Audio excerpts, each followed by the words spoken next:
রতনে রতন চেনে, যে যা সে তাই তাই বলে।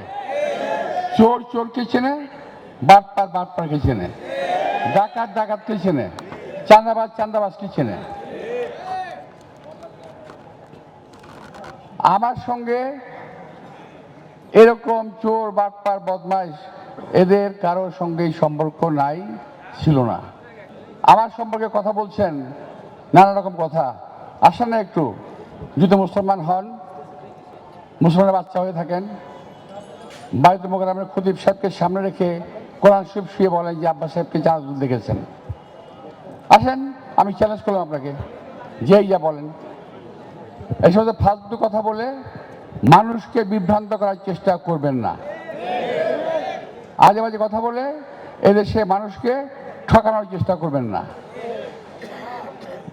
আমার এলাকার জনগণ কোনো ভাগাড়ের মাল নয় যে ভাগযোগ করে নিয়ে যাবেন। যে যেখানে ভোট দেবেন, ভোট দিয়ে কষ্ট করে হলো সেন্টারটা পাহারা দেবেন। ডাকাতকে যেন সেন্টার লুট করতে না পারে, এটা খেয়াল রাখবেন।